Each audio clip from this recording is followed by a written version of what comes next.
Hello there semuanya, apa kabar? We're back, VOA dari Washington DC kembali mempersembahkan She Magazine Sharing and Empowering bareng saya Vina Muptadi yang ada di kota Silver Spring, negara bagian Maryland.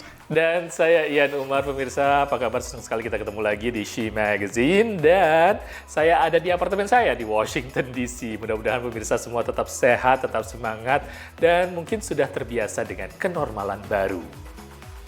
Ya, seperti kita-kita di Amerika juga seperti ini ya. Kenormalan buat kita artinya masih di rumah meskipun beberapa aktivitas di luar ruangan juga sudah mulai kita jalani. Nah pemirsa, seperti biasa She akan menghadirkan isu-isu seputar perempuan dan juga pemberdayaan perempuan. Dan sekarang kita awali dengan News Flash.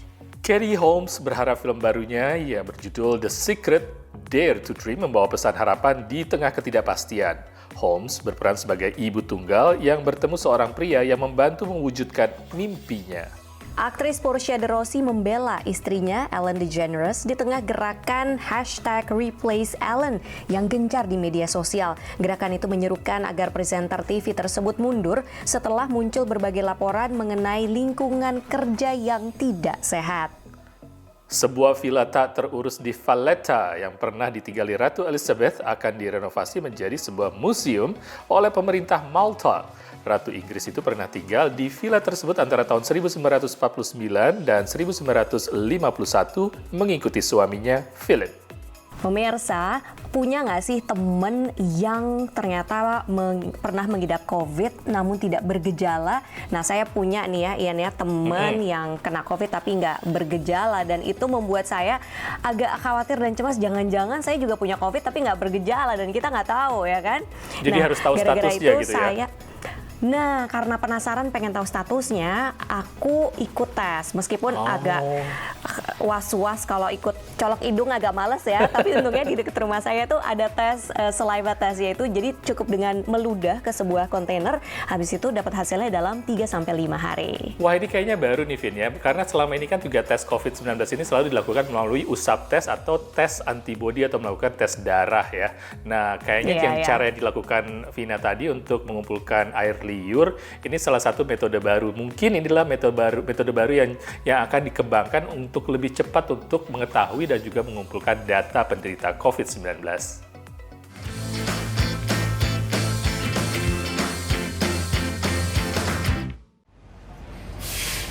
Tes usap alias swab untuk virus corona dikenal sangat tidak nyaman. Itulah yang membuat banyak orang enggan menjalani tes, apalagi bila mereka tak mengalami gejala COVID-19 alias asimptomatik. Karena itu peneliti di University of California, Berkeley menguji coba tes COVID yang hanya memerlukan sampel air liur. I have had both the nasal and the mouth swab. So it's compared to the nasal and mouth, the time is the same.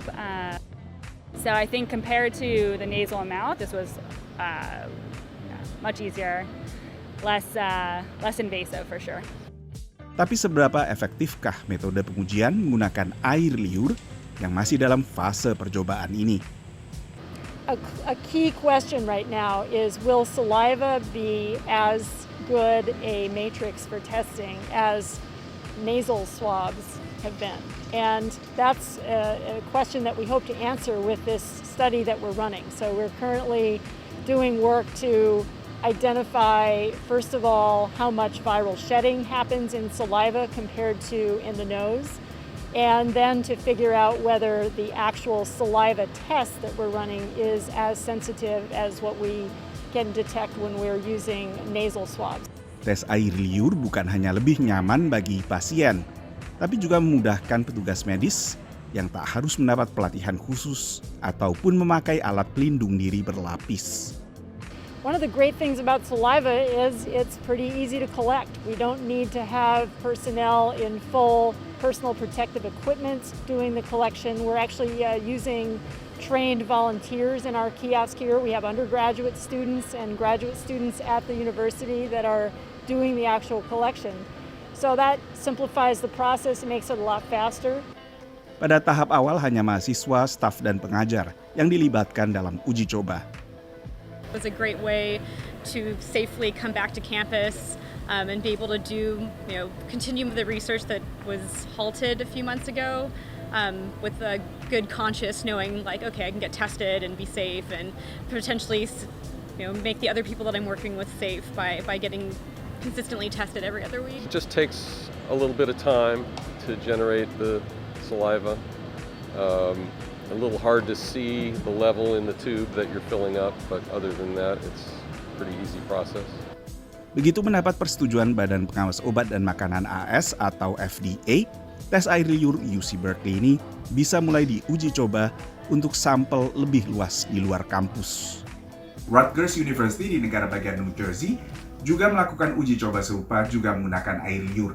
Tujuan jangka panjang penelitian seperti ini adalah menyediakan tes yang bisa dikirim ke rumah masing-masing warga, sehingga tes COVID-19 bisa dilakukan dengan mudah dan nyaman, seperti juga tes-tes yang ada di Amerika saat ini seperti tes kehamilan dan tes DNA. Dari Washington DC, saya Nova Purwadi dan tim VOA. Nah, hasilnya ini kemudian dikirim lewat email ya. Saya sendiri setelah mengikuti saliva test mendapat email yang menunjukkan bahwa hasilnya negatif. Syukur, alhamdulillah. Wah, bagus untuk mengetahui statusnya. Apalagi kalau misalnya kita tahu kita terekspos ya dengan COVID-19. Seperti teman Vina tadi kayaknya nggak tahu tentang dia tidak bergejala. Dan pemirsa, kita akan kembali setelah yang satu ini untuk membahas isu rasisme di Amerika.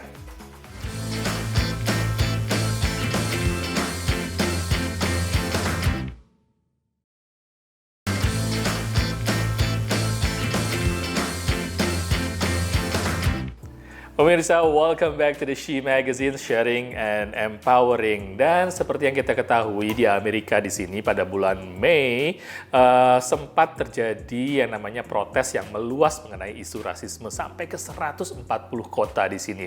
Protes masih berlanjut tapi tidak sebanyak waktu bulan Mei itu ya, Vin ya. Tapi kayaknya masih ada sekarang. Iya, dan yang jarang diungkap atau diperlihatkan adalah seperti apa sih reaksi dari para polisi yang berkulit hitam. Nah, ini kita akan ketemu dengan seorang perempuan yang berprofesi sebagai dia adalah mantan deputi polisi yang bekerja di sebuah departemen yang mayoritas anggotanya berkulit putih. Lalu seperti apa penuturannya? Langsung aja kita lihat.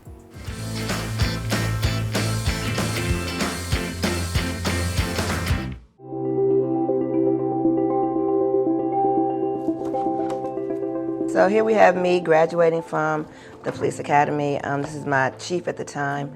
My name is Tracy Simmons, and I am a retired deputy chief of the Metro Transit Police Department.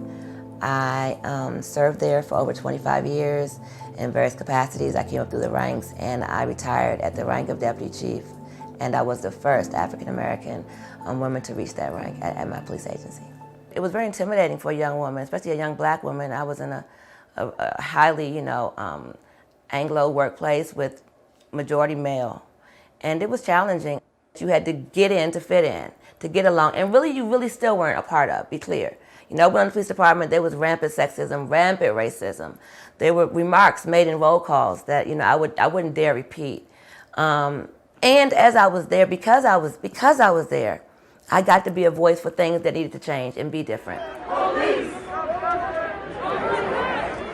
There'll be a certain segment of racism because we come from those same communities. Police officers come from those same communities, and they bring along with them their belief systems, their worldviews, and their cultural experiences. I think it's just come to a head. I think there's a lot of things that we get to see now because of technology that has occurred for many, many years, and that now it's kind of in our face. We all had an opportunity to see George Floyd, be murdered right on television. I've never seen anything like it in my life, and I don't think most Americans have. I think that our country is in a breakdown. I would tell the protesters that I support them wholeheartedly. I would tell them to be thoughtful and be aware that there are other stories and other spaces. That's a part of the story, but it's not the real story. It doesn't tell the story of the 10 police officers that got killed last week. It doesn't tell that story. Or the guys down the street that got shot by other assailants, who the police locked up and now they're in jail. So there are a lot of stories here to be told. And so I'm hopeful. I do think that there are definite ways that we can begin to change the culture. And we get to just, retire out those that want to hold on to the old ways. It's not like it's changing, and those that aren't ready to change need to move on. They need to go. Not only that, but he can mend your broken. We get to say what legacy George Floyd's death has on us as a people. But it doesn't mean I feel super safe about my son driving at night. It just doesn't. Ya memang urusan diskriminasi rasial di Amerika Serikat ini isunya ini kayak timbul tenggelam gitu ya. Dari dulu sepanjang sejarah dari dulu hingga kini selalu ada, kemudian timbul tenggelam dan pasang surut, dan sekarang lagi muncul lagi ke permukaan. Sangat rumit dan sistemik, tapi bukan berarti ya, tidak harus dilawan ya. Seperti upaya dari seorang perempuan ini, dia adalah seorang aktivis yang ingin melawan isu rasisme di sini di Amerika melalui sebuah buku yang diterbitkan berjudul Dear Chloe.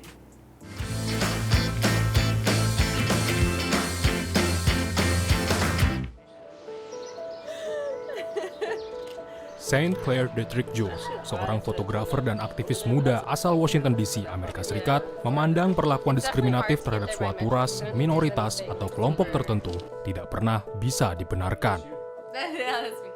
Terinspirasi dari peristiwa yang dialami adiknya, Claire memutuskan menulis sebuah buku yang berjudul Dear Chloe untuk melawan stigma dan perlakuan diskriminatif terhadap orang kulit hitam Amerika yang memiliki rambut asli atau afro. 2 years ago, when my little sister was 4, she became really self-conscious about her afro. She has this big, beautiful afro, and she just became really upset about it. She didn't want to go to school because she hated it. She was embarrassed and ashamed. And so I was really upset, and I wanted to do something to show her that her natural hair is beautiful and that she should love her natural hair. Claire lalu mengambil foto 101 wanita keturunan Afrika yang bangga menunjukkan rambut aslinya. Setiap wanita lalu menuliskan kata mutiara, mengajak Chloe dan wanita lainnya di seluruh dunia untuk mencintai rambut aslinya. Brandy Clark, salah seorang model dalam buku itu, menceritakan perlakuan diskriminatif yang kerap dialaminya, lalu mengatakan untuk Chloe bahwa dia tidak sendiri. This collective love of black hair amongst black women, I think, is really beautiful. And bad thing is, I get a lot of people asking me if it's mine, if it's real. And I've had people stick their hands in it. I don't like that. Just love you and that you're perfect. You should not compare yourself to anyone. And also, this is a feeling that we've all gone through, unfortunately. Indonesia dengan ragam budaya, suku, dan bahasanya tak lepas dari persoalan serupa. Sebuah survei yang dilakukan Komnas HAM tahun 2019 lalu terhadap 1.200 responden di 34 provinsi menunjukkan lebih dari 80% masih menganggap penting nilai primordialisme atau asal-usul. Oleh karenanya, Komnas HAM menganggap kemungkinan terjadinya tindak diskriminatif terhadap mereka yang berbeda masih tinggi. Salah satu cara menekan tingkat kemungkinan itu adalah dengan meningkatkan kesadaran di masyarakat bahwa setiap manusia berhak dan harus saling berlaku adil. Seperti yang dilakukan Claire melalui bukunya. This is the journey that they've decided to take, and I think that this is a grassroots, kind of like a grassroots movement, and it's moving up to people like, Beyonce or Wendy Williams or whoever, you know what I mean? Like, people get to do what they want to do with their hair, but the liberation that these women talk about when they free themselves from these constraints and just, feel their own natural hair, that's something so powerful. Of course you want everybody to feel liberated. Dari Washington DC, Taris Sirziman dan tim VOA. Positif sekali pesan dari buku itu ya, mengajak perempuan to embrace your natural hair. Jadi ibu-ibu yang ada di rumah yang beruban ya, seperti saya ini udah mulai nongol ini juga ada kaitannya dengan pandemi sih, soalnya belum ke salon 5 hari, jadi belum ngecat rambut kita. Dear Chloe ini cocok banget untuk She karena kita selalu sharing dan itu juga empowering. Seperti di sini ya, masih ada liputan-liputan dan cerita-cerita berikutnya, jangan kemana-mana.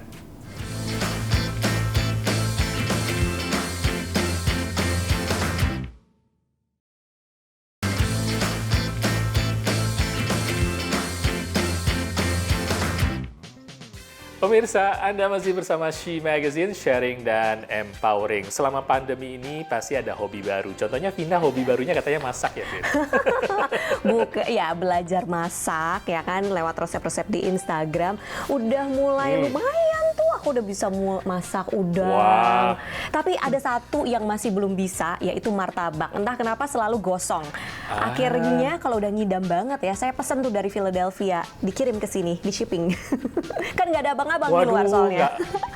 Iya, nggak panas lagi dong. Yang enak kan martabak tuh masih panas. Nah, sama kayak Vina nih, karena kita kerinduan akan makanan Indonesia ataupun juga jajanan se-Indonesia, ada diaspora Indonesia itu Doni Khairupan di New York, tepatnya di Queens, yang justru karena dia kangen, dia justru memproduksi atau membentuk sebuah usaha untuk menjual martabak manis, atau biasanya disebut juga, kalau buat saya, martabak terang bulan. Ada loh di Queens, di New York.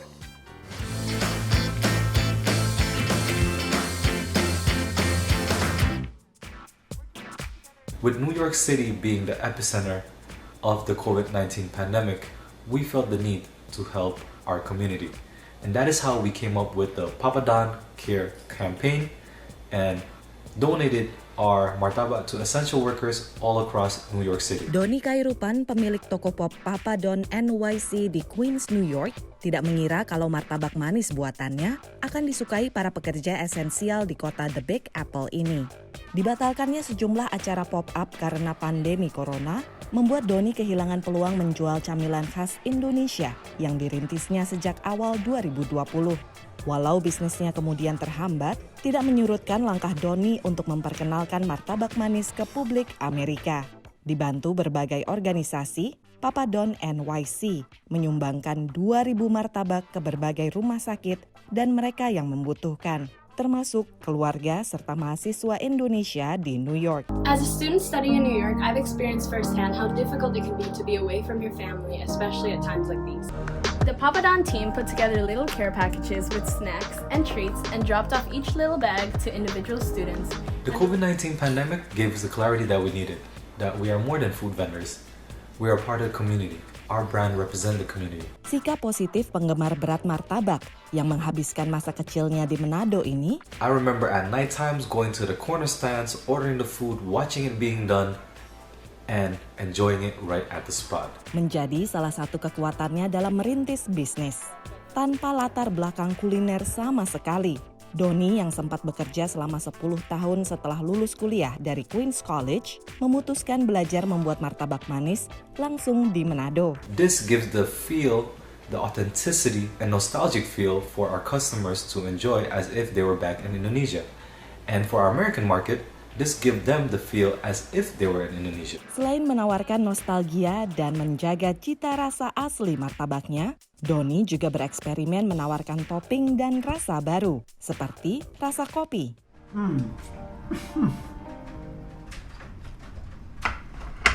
That's so good, man. Some coffee or some milk, so good. Even water, like it's just amazing. Dari Queens, New York, tim VOA. Wah, luar biasa, pandemi corona tidak menyurutkan niatnya ya untuk memperkenalkan masakan Indonesia dan membantu sesama. Nanti deh, itu kan di New York ya. Di New York itu kan sekarang masih memberlakukan wajib karantina 14 hari bagi pengunjung dari luar negara bagian. So nanti kalau sudah tidak ada pembatasan, aku ke sana mau makan beli martabak. Balas dendam ya, yang namanya jajan. Kayaknya jadi inget pengen nonton bioskop, Vin. Tapi sekarang kan nggak bisa nonton bioskop. Tapi ada pilihan lain loh di sini sebenarnya. Apa itu? Kita bisa nonton, balik lagi ke zaman dulu, nonton yang namanya layar tancep. Menarik. Jadi agak berbeda. Menarik sekali, gimana sih layar tancep? Karena muncul kembali di era pandemi ini. Dan di Amerika kita lihat seperti apa layar tancep.